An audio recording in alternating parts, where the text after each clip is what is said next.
Are you searching for a deeper understanding of yourself and your place in the world? Do you yearn for more balance, more peace, and purpose in your life? Well, look no further than the Intuitive Revolution podcast, your trusted source for holistic insights and intuitive guidance.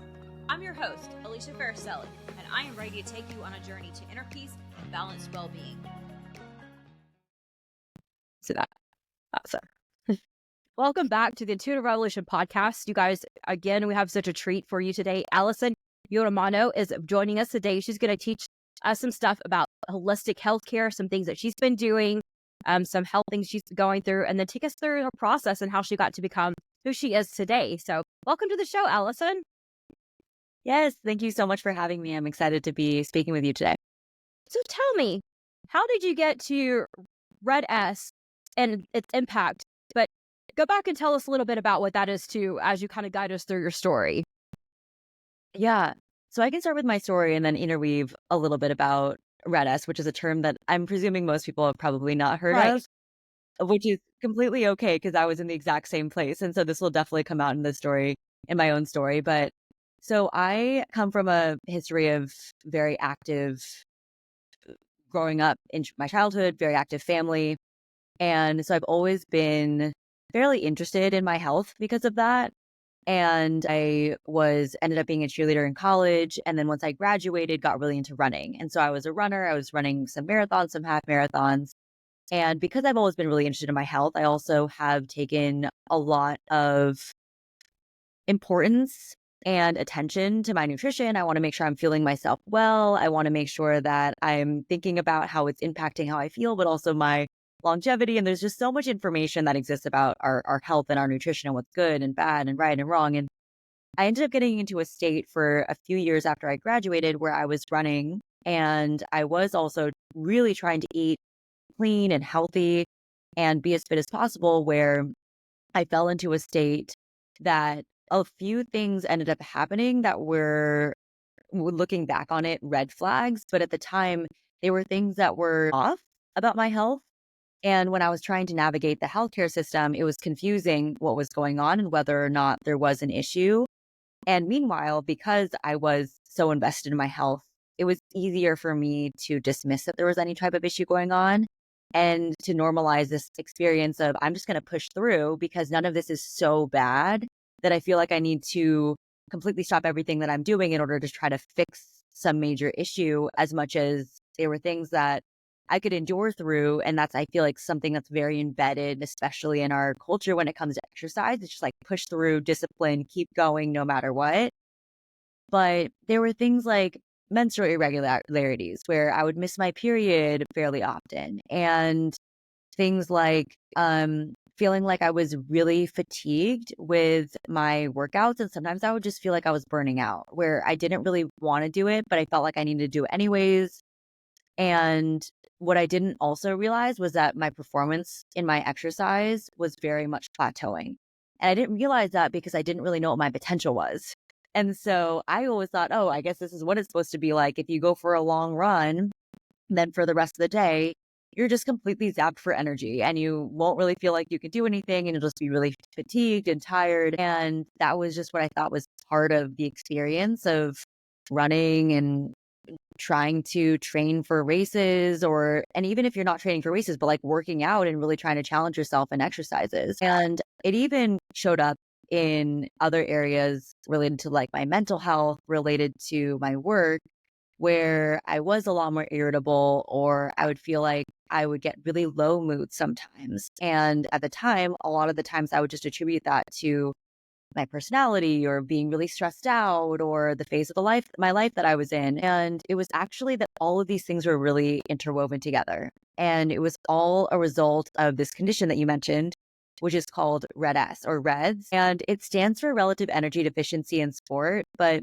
when it all boils down to what it really is that it's essentially a condition where you are overtraining and or you are underfueling. And a lot of the times we think that this is something that might not impact us because a lot of the times it's affiliated with people that are exercising at a really elite level. So we're thinking like professional athletes.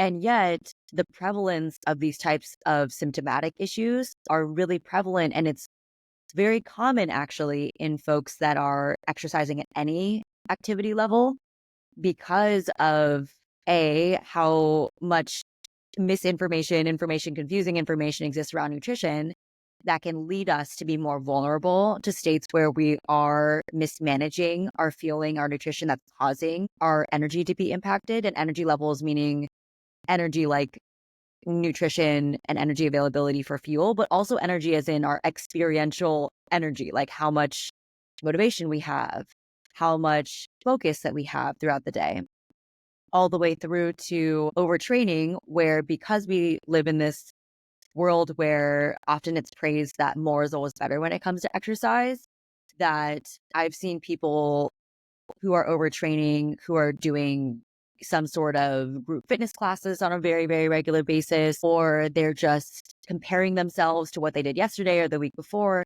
And it's easier than we think to actually fall into a state of overtraining, even if we aren't training for some sort of what we would view as like elite level of activity or some sort of event. And it's a legitimate, and we can talk more about this, but I will just leave it to say that the more that I learned about this condition and the more that I realized that it was being caused by the same lifestyle factors that I was really, really invested in and what the health risks could look like, the more that I realized that I would prioritize my own recovery, and then eventually ended up investing a lot in building out the programs that I offer now today that support other people with their management of nutrition and exercise in order to prevent or recover from a situation of REDS, which is essentially an energy deficiency.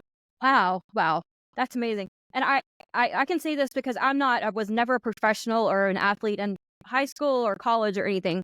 But I did hit a point where I was in my probably early 30s where I was working out twice a day. And I was doing all these classes, and it was almost like, I don't know, obsession, but it was it was kind of obsession, but it was like addictive, kind of addictive exercise behavior with it.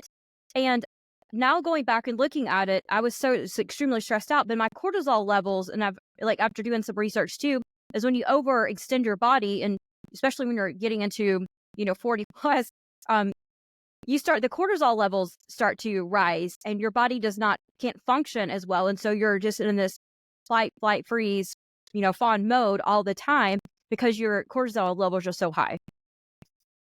Yeah, you hit it on the head. And what we don't often realize is that our cortisol levels are not just stress because of work or stress because there's some situation that's happening. Physiologically, our body can be in a state of higher elevated cortisol at certain points of the day, but even because of exercise.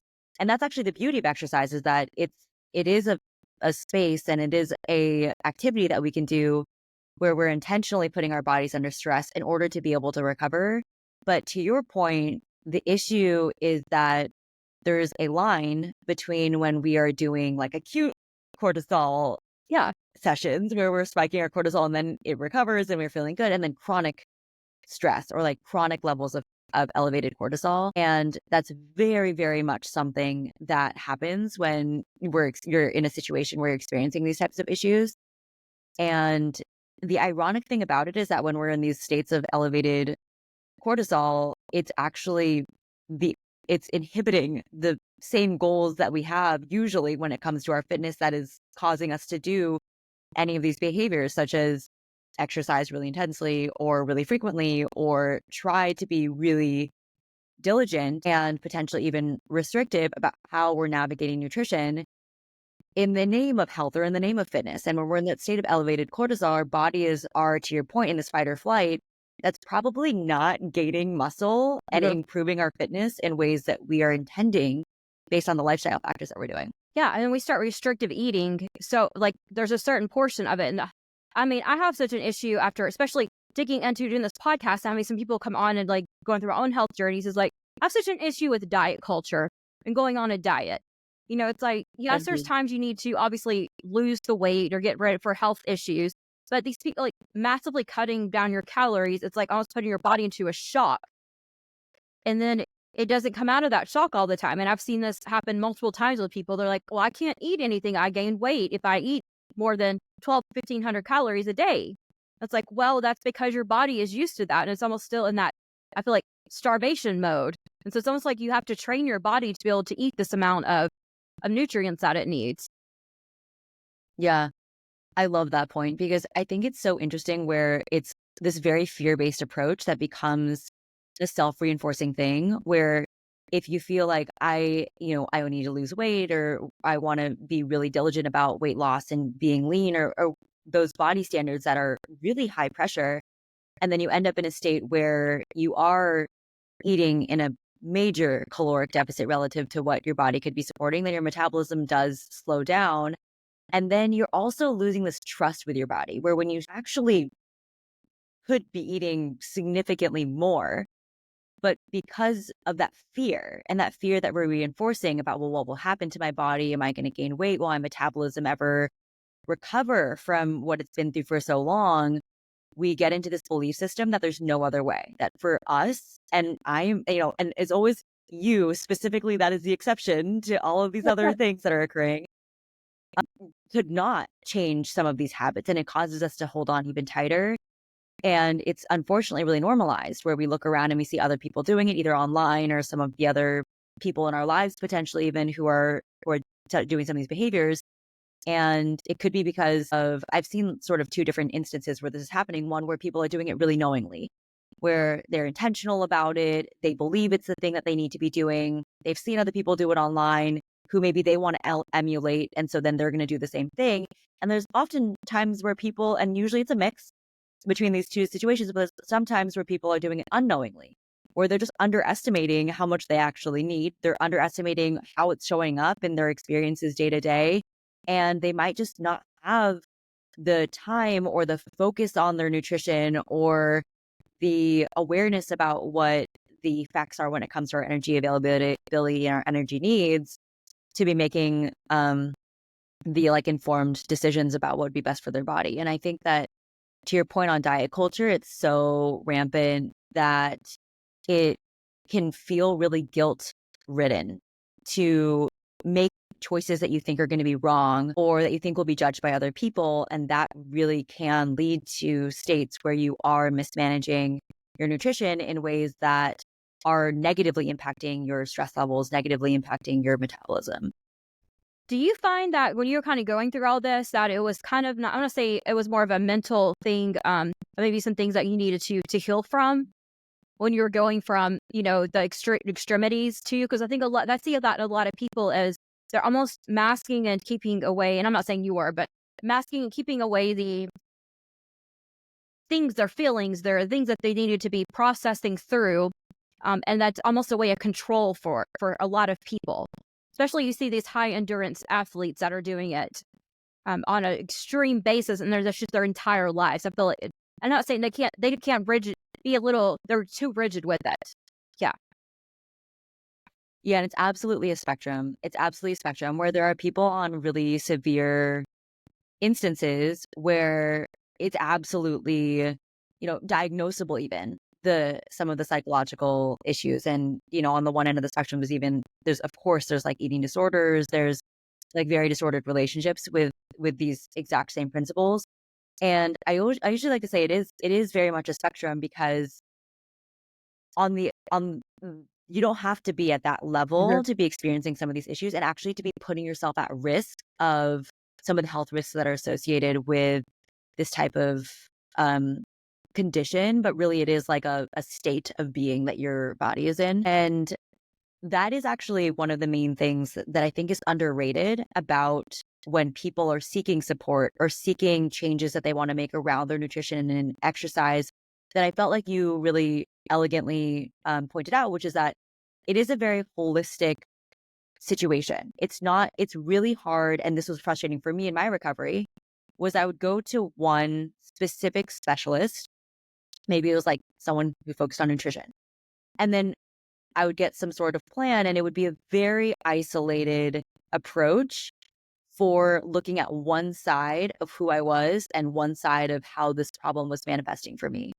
Because one of the things that's a very huge predisposition to people who struggle with their relationship with food, with their relationship with exercise, is perfectionism. So essentially this idea that you set really, really high standards for yourself. And when we were talking just about the food, yeah, like I could make the changes and I could listen to somebody about what the changes are that they're recommending. But I found that the actual changes weren't sticky enough and that the outcomes around how they were improving how I was feeling and the symptoms that were being a result of the way that I was managing my lifestyle. They didn't really improve until I actually started taking a much more comprehensive approach, which meant that I was also addressing how I was relating to exercise. I was addressing how I was relating to food, and I was addressing how I was relating to other aspects of my life, like stress management, where I was working a really high intensity, high demanding job on top of all this other stuff. And so how stress management, how my own burnout was playing into all these other aspects really, really mattered. And so that was really a core tenet of what goes into the program that I offer, which is how do we look at this more comprehensively? How do we provide a solution that sees you as a person, but also addresses the tactical elements, the physiological elements, alongside some of these more mental and psychological elements as well, because they're all interrelated to each other. And so I did find that for me, working through the aspects of exercise, and I can give you a tangible example of this, which is that if I'm somebody who sets really high standards for myself and I see myself doing a specific workout at a specific output one time, then I would set the standard that I am capable of doing this and I should be able to do this and I should be able to do it on any day, at any time, and that is what I'm capable of, and I should be able to achieve that on a regular basis. And so it was aspects like this where for me that was very specific to me, and there are other ways that this might present for somebody else, but without actually addressing that, it was hard to just, and acknowledging that that was even a belief that I had and that was a criteria that I'd set for myself. It was hard to then just say, oh, okay, well, like, let's just modify your training schedule. Just take some rest. That's fine. Just take some rest, which is often, what people will just say, like, oh, you just need some rest. And even if I did take a rest day, it wasn't actually addressing the problem, which is that then I would show up again and I would do these like really higher intensity workouts and set these high standards for myself. And so it really was helpful for me to then see, how am I thinking about exercise? How am I thinking about different modalities? How am I thinking about recovery as a concept? And how am I thinking about how I will feel when I approach these different workouts that make me feel a different way and challenge my standards in a different way? And that's also what allowed me to understand a lot more about actually, what do I actually enjoy doing? And what is going to help me not just now, but also in the long run? And how is that going to impact not just how I feel today, but also how I'm going to feel in a week? And thinking about, these concepts that we think about when we think about training in a way that was a lot more strategic, but feeling empowered to understand why I was making certain decisions around any specific workout. So it really demonstrates how there is an interconnectedness here, and thinking about all of the different angles that you could be thinking about what brings someone into some of these decisions is really important. Of that, yeah, I can take because I went I think getting when I was kind of through my twice a day workouts, was like, I'm gonna make myself love running. I'm gonna love it. And I did that for 3 years, and I'm like, Alicia, why are you doing this? Your knees and your hips and everything is out of whack. You hate this. You don't even you don't enjoy it. So I do like getting and doing sprints on a treadmill. I'll do that for 10 minutes or so, once a week or so. But I'm like, why am I putting myself through this? Because everybody else was doing it. I feel like everybody is the 5K. I think it was something in about 10 years ago. It was 5Ks or came out really popular. It's everybody's doing 5Ks or doing 10Ks or doing all these things. It's I don't even enjoy doing this. I mean, why am I putting myself through all of this stress on my body and the mental? And I'm not even, people I love running. It's so relieving and freeing. I'm I don't feel that. And I wish I did. And so you're saying you probably do. It's just not, it wasn't for me. So I'm there's so many other things I can do. I can enjoy yoga and still get some type of cardio benefit from it. I can do other things. So I think it's as you kind of said and kind of it seems like you're tying into, it's what intuitively is good for your body at that day, at that moment. If you need that rest, take that rest without the guilt, obviously, but take that time for yourself. Yeah. And I think that it's interesting because the belief that I had before was that, oh, well, I can't afford to do that because then that'll hurt my fitness. if I do that, then my fitness will be impacted negatively. And the ironic thing was that it was actually impacted in a really positive way.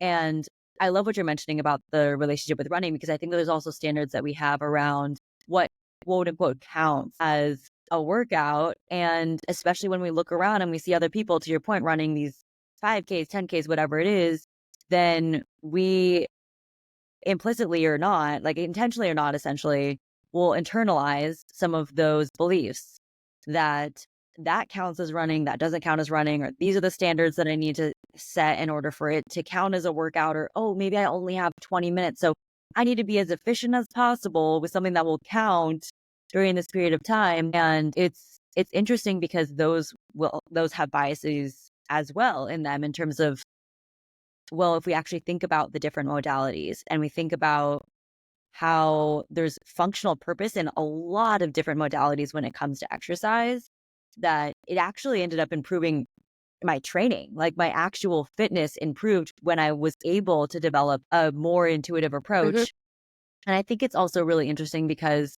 there's a huge normalization right now in trackers. And so you can get so much data in all of these things. And I'm definitely someone that is very data driven. And so I like and do believe there's value often in some of these data metrics.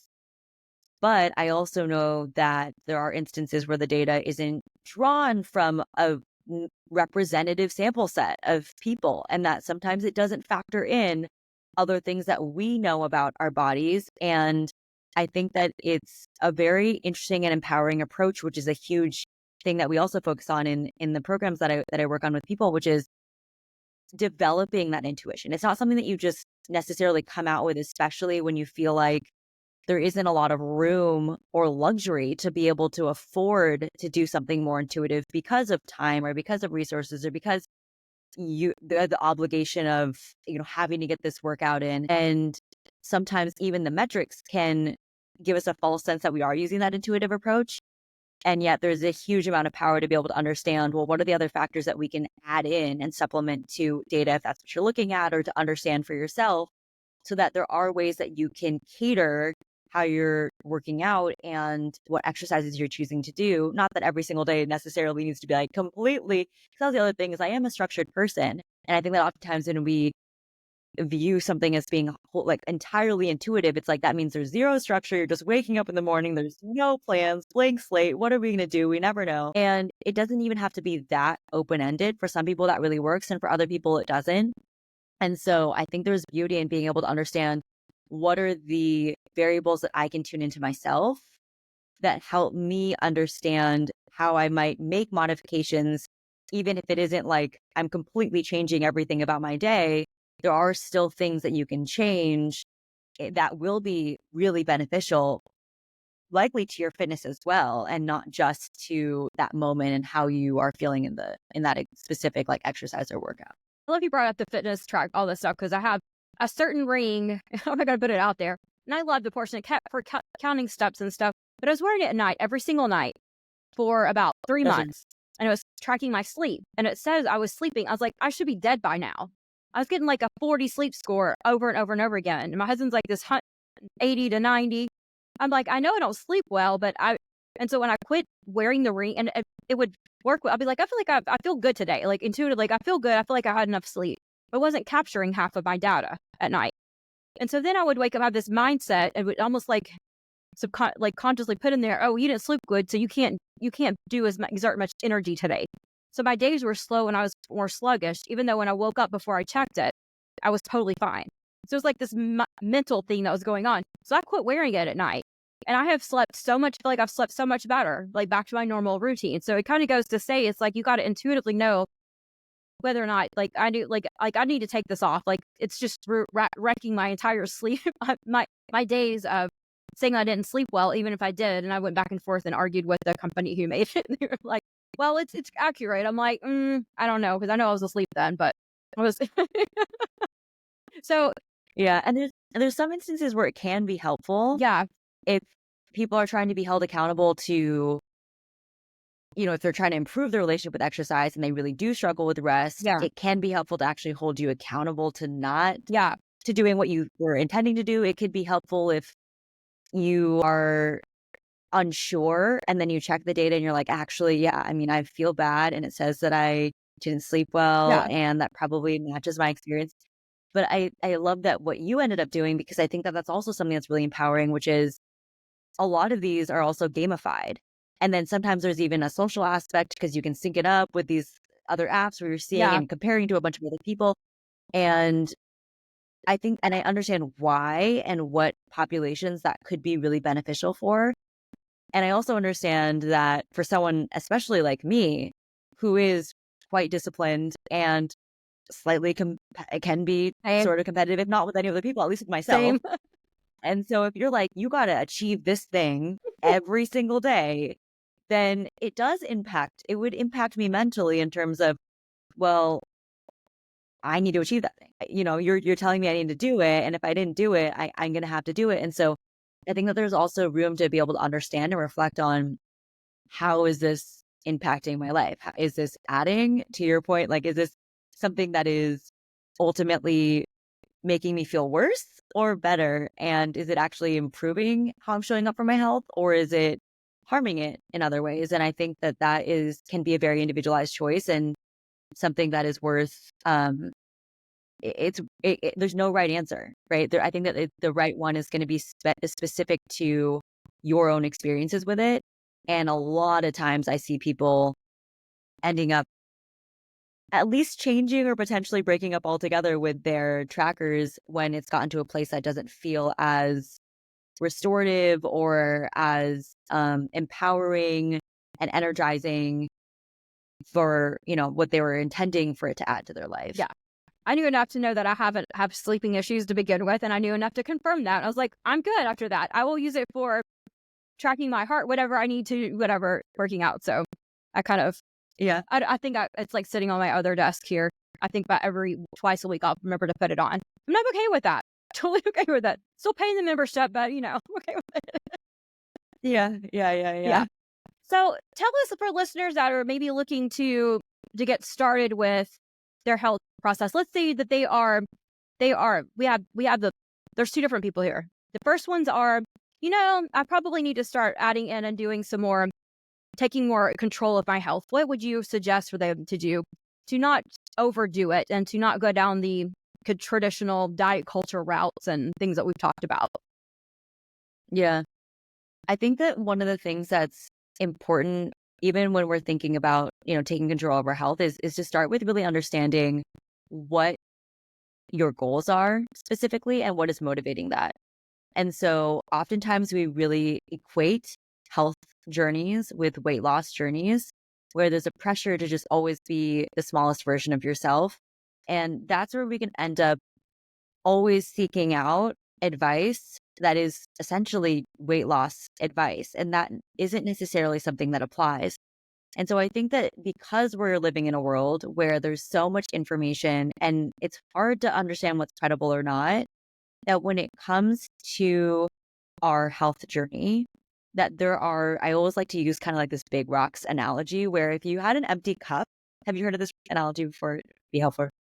Okay. So essentially, if you have an empty cup, I'll say it for anyone who Everybody. hasn't heard of it before, but if you have an empty cup and you try to fill it in, you want to start with filling it in with the big rocks.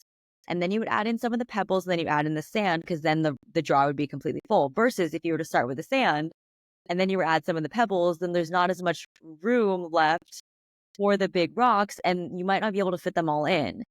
And the reason I like to use that analogy is because in the same way, there are some big rocks when it comes to how we can navigate our health.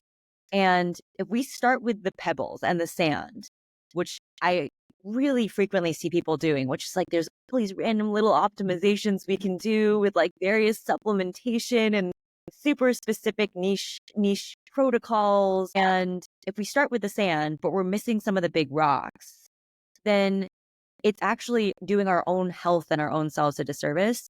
And so what I like to really emphasize for people who are starting out is really identify those big rocks, hold on to those big rocks, protect those big rocks.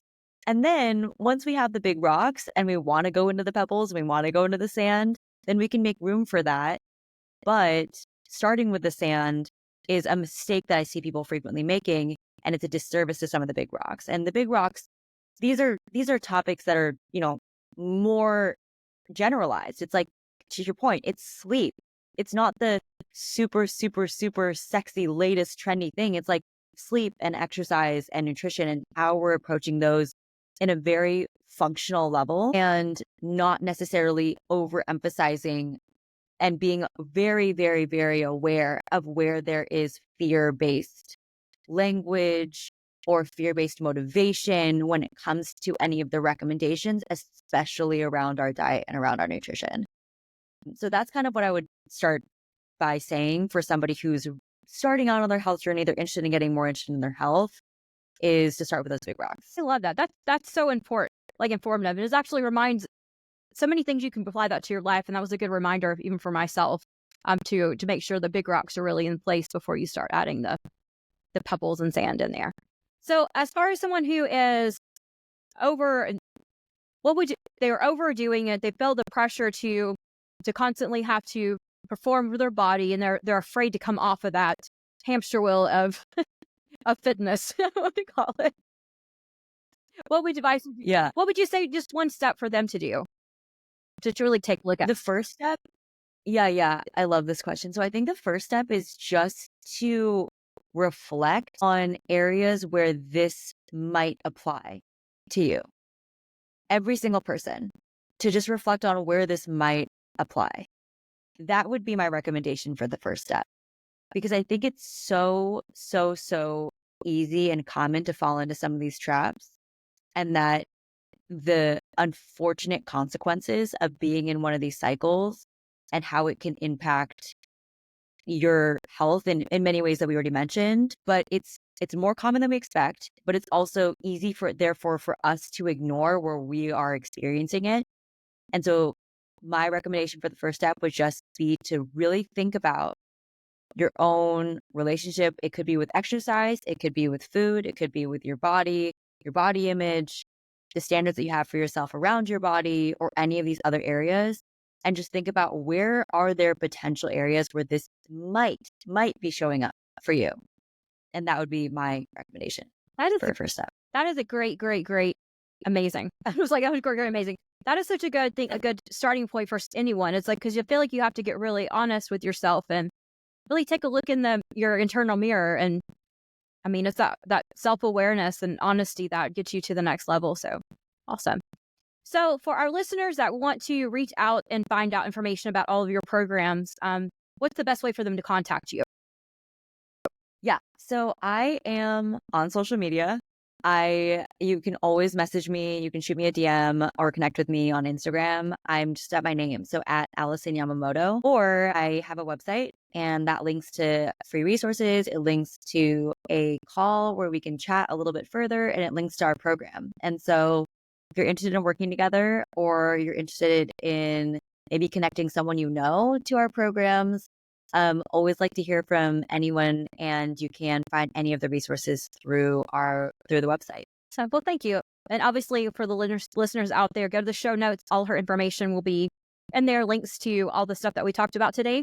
Thank you so much, Allison, for joining us today. This has been super informative, and I know our listeners are going to love this information. Yeah, no, thank you so much. I really enjoyed the conversation.